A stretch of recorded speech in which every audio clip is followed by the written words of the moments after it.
in Kodi.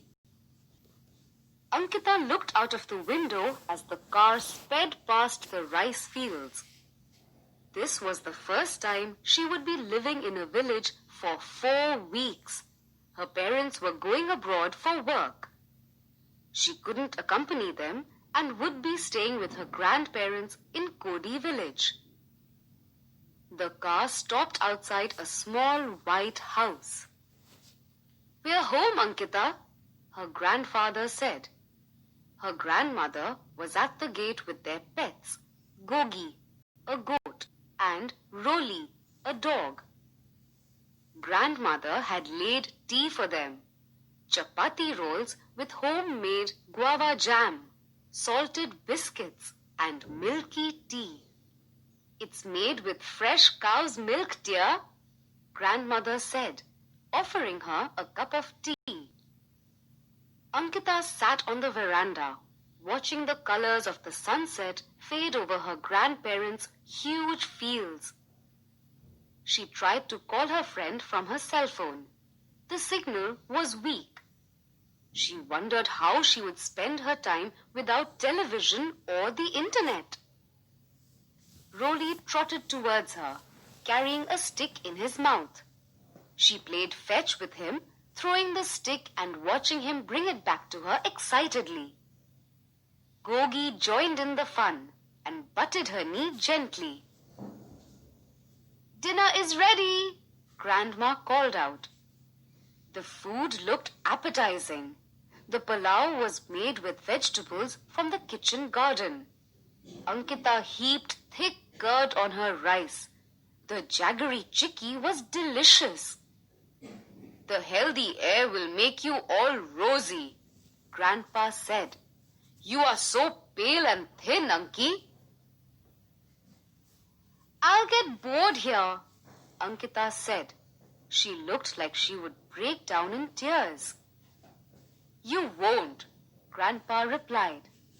"You can help me with gardening, read books, and run errands for me on your cycle. I've got one for you." He smiled. Ankita's eyes widened. She was never allowed to ride a cycle in the city. "You'll get your cycle tomorrow," Grandpa said. "Time to sleep now." Ankita sat in bed, reading a book she had brought with her. Thankfully, her grandparents used solar energy, so they always had electricity, unlike the rest of the village. The next morning, Ankita woke up to the call of birds instead of her usual alarm. After a quick bath, she joined her grandparents for breakfast, her eyes searching the table for her usual toast and scrambled eggs. Grandma put a plate of piping hot pongal in front of her. She dug her spoon into the mound of yellow rice. It was delicious. "Do you like it?" Grandma asked. "It's yummy. Can I have some more, please?" she said. Grandma looked delighted as she ladled more rice on her plate. After breakfast, Grandpa said, "Your cycle is outside, Ankita. When you come back, you'll see something interesting. The chicks that hatched yesterday." Here, Grandma handed her a small backpack. "I've packed fruit, a snack, a bottle of water, and napkins. You can have a picnic while you're out." The doorbell rang.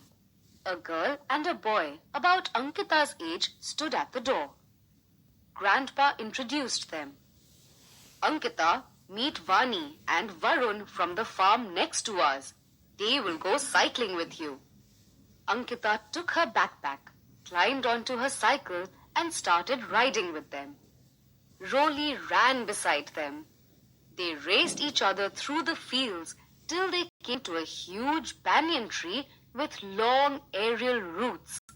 The children got off and leaned their cycles against the tree.